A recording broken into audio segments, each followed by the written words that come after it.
Most people think starting a garden requires several $100s before a single seed goes in the ground. Raised beds, bagged soil, tools, transplants, irrigation. It adds up fast at any garden center, and that price tag is exactly why so many people never start at all. Here's the truth almost nobody selling you gardening supplies wants you to hear.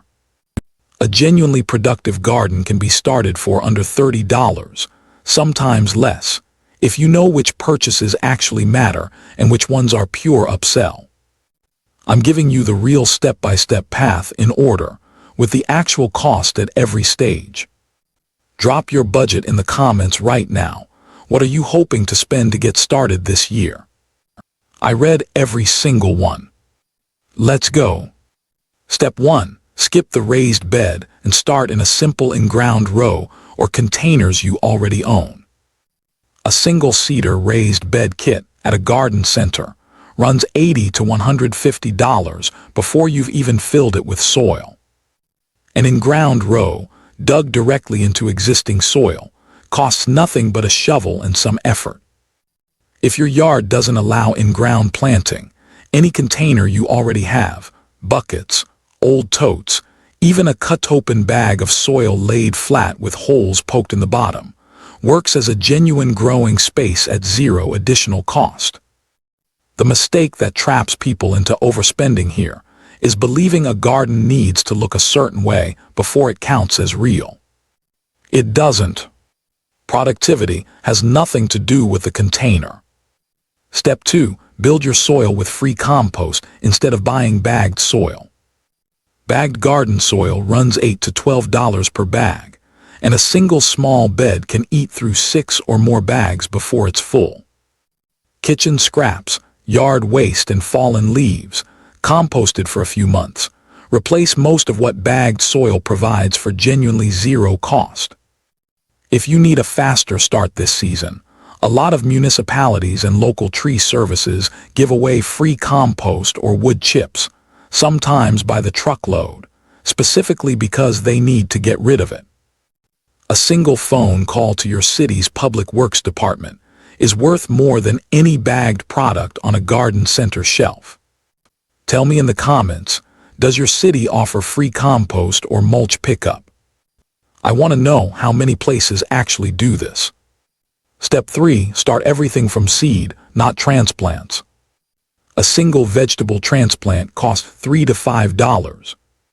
A packet of seeds for the same vegetable costs $2 to $3 and starts 10 to 20 plants. The math isn't close. Seeds cost a fraction as much and produce far more plants per dollar spent.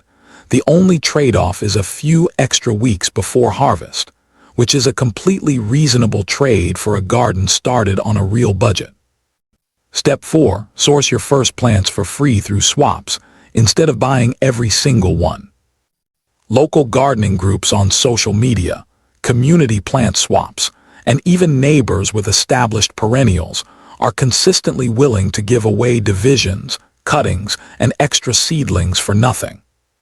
A single division of an established perennial from a neighbor's overcrowded garden bed is worth $12 to $20 at any nursery, and it costs you nothing but a conversation. If you're not subscribed yet, hit that button right now. YouTube stops delivering content from channels you don't follow, not slows down, stops. This channel breaks down exactly how to garden on a real budget every single week. Step 5. Mulch with free materials instead of buying bagged mulch. Bagged mulch runs $4 to $6 a bag, and a single bed can require several bags to reach a proper depth. Shredded fall leaves, cardboard laid flat under a thin layer of grass clippings, or wood chips from a local tree service do the same job for free. Mulch isn't optional if you're trying to keep costs down long-term, because it directly reduces how much you'll spend on water for the rest of the season. Step 6. Water with what you already have instead of buying new equipment.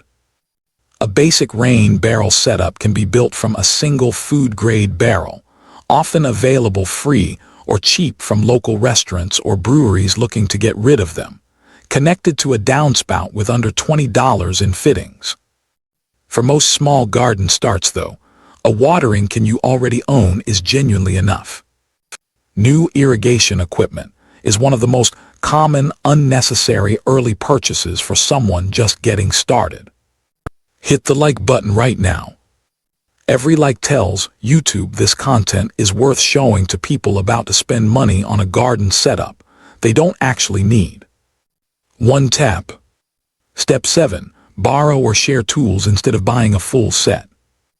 A basic gardening tool set at a garden center runs $30 to $50, and most of it goes unused for a first-season garden.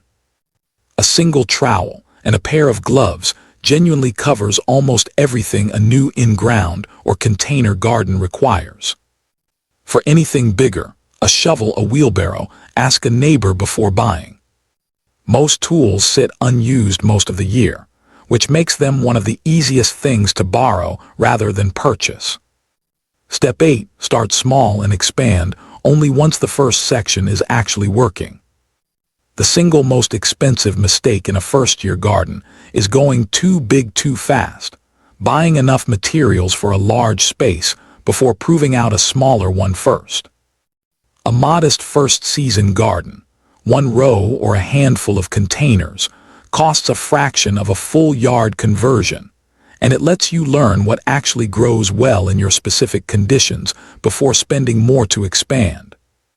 Here's your complete cheapest start checklist. Use an in-ground row or containers you already own instead of a raised bed kit. Build soil with free compost and call your city about free mulch or compost pickup. Start from seed, not transplants. Source your first plants through local swaps instead of buying every one. Mulch with free leaves, cardboard, or wood chips. Water with what you already have before buying new equipment. Borrow tools instead of buying a full set. And start small, proving out one section before expanding. Total cost for a genuinely productive first garden, done this way, realistically lands under $30, and in a lot of cases under $15. Subscribe right now if you haven't already. Hit the bell and drop 2 things in the comments before you go. What's the cheapest thing you've ever gotten for your garden for free? And are you starting your garden in containers or in the ground this year? I read every single comment, and your answers shape the next video directly.